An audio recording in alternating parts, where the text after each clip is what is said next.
Hi, awesome kindergarten parents. It's Mrs. St. Andre again, and I am here to show you the writing strategy called word walls. So word walls are an important part of kindergarten writing. It's also an important part of that productive struggle, in which yesterday's video I talked about giving your child the rope to help them out of the pit. Word walls is one way to support your child so that they can figure out words and write them down without tears. It's a strategy that we use in kindergarten. All right, so how to make them and when we use them. Here we go. So first of all, I want to show you a sample of kindergarten writing middle of the year. This child is doing a fantastic job.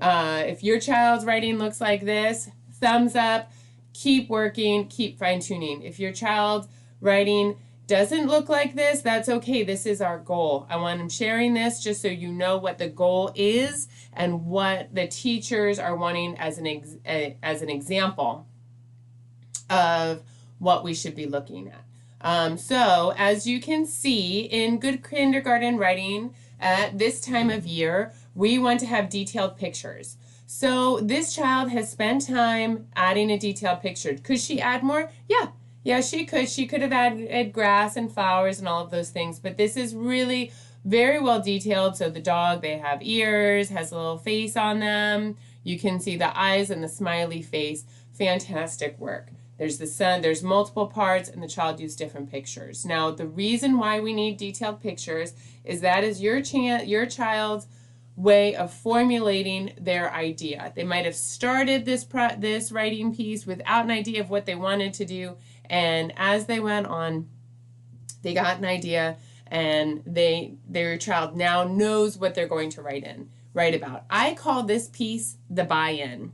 If your child doesn't enjoy writing, drawing pictures, you can get buy-in a different way. You can get buy-in through Legos. You can get buy-in through clay. You can get buy-in through another medium that isn't drawing. So talk to your teacher about different ways to do it and different ways to get your child excited about writing, but really how your child gets their thought process going. That's the point of detailed pictures.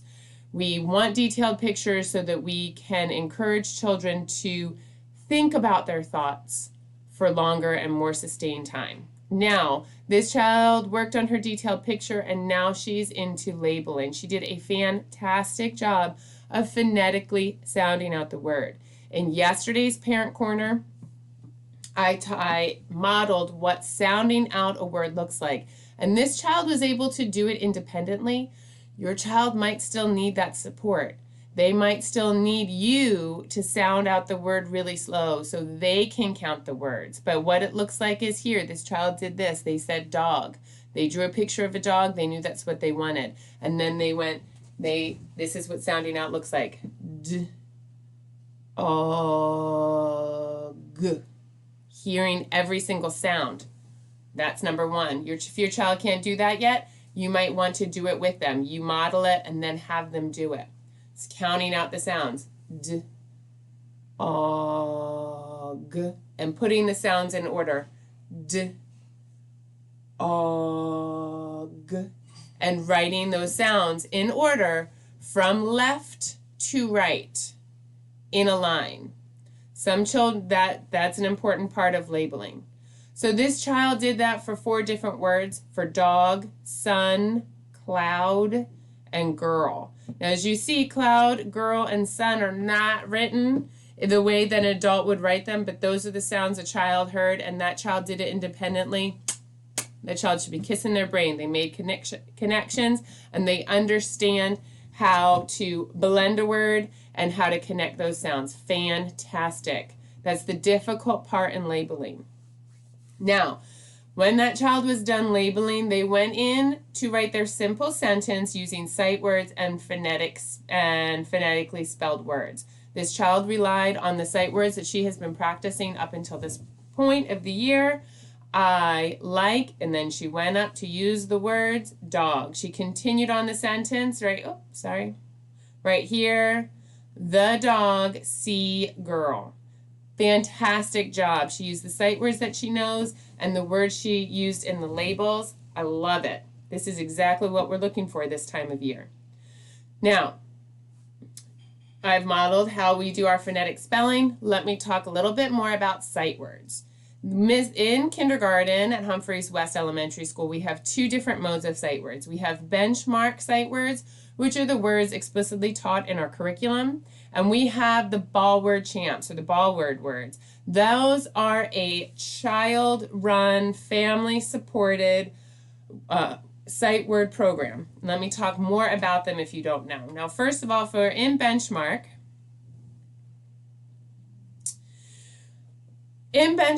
our curriculum runs out approximately 2 words a week with 1 word of review. And in this document that you can find linked onto the page has every single word we've taught explicitly through our curriculum by unit. It's not it's not by alphabetical. We have it here by unit. Now, I did that on purpose so you as parents and for your child to see we are now in Unit 4, which means we have explicitly taught the words I, like, the, we, go, see, can, she, a, is. And we are currently teaching he, has, little, and play. We have not addressed these words down here, so we don't expect for your child to be able to spell them, recognize them, or use them in a sentence. Your child might be able to, or they might be able to sound out, but right now, these are the words we have explicitly taught into the curriculum. If your child doesn't know these yet, that's okay. You can do it. You can practice your sight words different ways, but right now I'm going to talk about reading. So in that word wall, if you take this paper and print it out or have your child copy them or write them, and your child wants to write the sentence, I like the dog, they're going to maybe remember the word I, they're going to write out the word like, the, and dog. But if they can't remember like, if they're asking you how to spell like, you can print this out and you can say, well, let's go to our sight words word wall and we're going to find that word like. And your child can go through this list and you can even fold it. So just unit 1, 2, 3, and 4 are shown, or you can highlight it so your child knows where they're looking. And they can go, without you telling them or pointing to the word like, they can go find the word like somewhere on this list. And they will use their phonetics. They know it's going to start with an L. They might see, oh, this one starts with an L, like, oh, it can't be that one because it doesn't have a k sound in it. And keep looking for another word like. There we go. Like, your child just found like, and now it's okay for your child to use copy strategy because you didn't give them the word.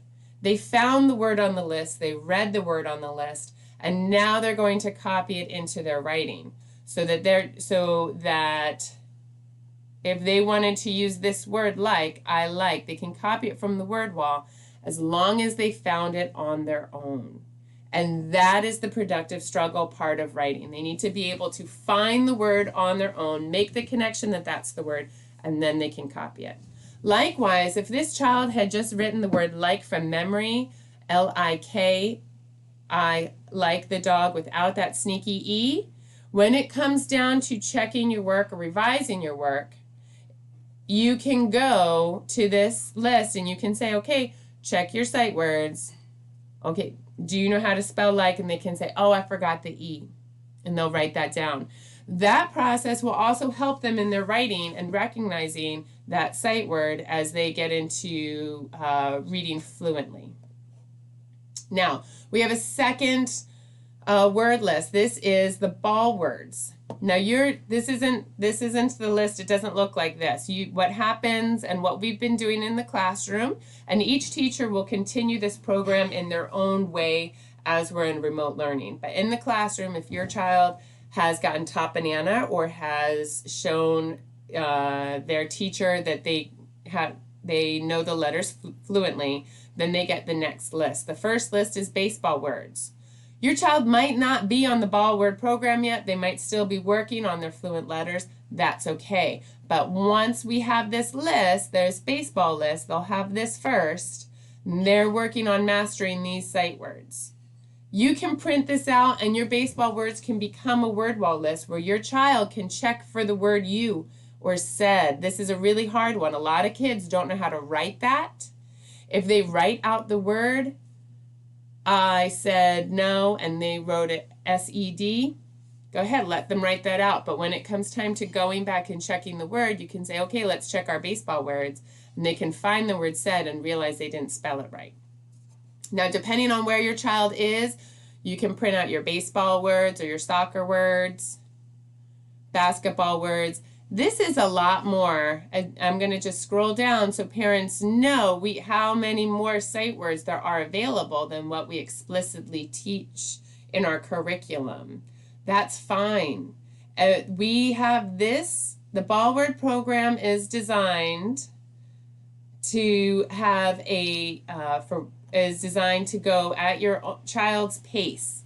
So if your child is still in the beginning part of the kindergarten hill and they are still working on their sight words, great, that's what we want to focus on. If your child's on ball word list, fantastic. If your child is getting up that hill a little bit faster, we want to provide that. So we have the ball word program. If you're not quite sure what we're talking about, reach out to your child's teacher. But you can print these words out and they can become a resource for your child in their writing. So when they don't know how to spell something, or if they're looking for words, they can reach out, find the words on their own. Now, another way we can do it, another way we use word walls is to have a list written out for special vocabulary. So as an example, in our social studies writing unit that hopefully you have already started on Monday, we will be doing a research project and we're trying to answer the question, who is Dr. Martin Luther King? During your research, which you'll be doing on your own, you might find words that your child won't be able to write. They won't be able to sound out, but you think are important parts and it'll be helpful for them as they begin to do their writing. First of all, you're going to need Dr. Martin Luther King Jr. These are a lot of letters for kids. It's like a whole sentence all to itself. You can write that down so your child can always go back and use copy strategy for Dr. Martin Luther King Jr. They're going to recognize that as one big, giant, long phrase as his name. You can put that down on your research word wall. Civil rights movement is another thing that you might come across in your research as you answer the question, who is Dr. Martin Luther King? That's another really big concept, a really big phrase. You might want to have that up on a research wall. So if your child's asking for it, it's up there and your child can go find it, point to it. You can confirm that's the correct word and then they can use copy strategy. It's different than you just pointing to it and telling them. The struggle is finding the word and reading the word, making the connection, and then copying it. You might also need some other words. Dream, that's not a kindergarten word. Anything with two vowels together, your kindergartner will not know how to sound out. But if you think it's important to have it written out properly, they can still do it phonetically, or you can add it to their word wall, and then they'll be able to find it and check on it. The word boycott, Alabama, Washington, D.C., speech. All of these things are big words that are not expected to be phonetic or might be a little bit difficult to sound out, like speech, because our students don't have that ch sound yet. We haven't taught that rule. You can put that down and your student can find out the adult way to write that word. And as long as they're finding the word on their own or you guys are finding it together, then that is that's one strategy of writing that's beyond sounding out, because sounding out, we just can't do that all the time. So I hope that if you've learned a new strategy to help your child with writing. So right now your child has two different strategies. We have that sound out the word, And we also have word walls. You can print them out, put them up on your fridge. You can dedicate an entire wall to word walls. You can have multiple word walls. You can write them alphabetically. You can have a math word wall. So you have your math vocabulary, a science word wall, and a research word wall, all different ways so your child knows where to go and find those words. I hope this will help you in your writing journey. If you have any more questions, please feel free to reach out to your teacher. If you have questions for me about writing, they will forward those questions to me and I can make another video. I hope these are helpful and I hope you have an awesome Osprey day.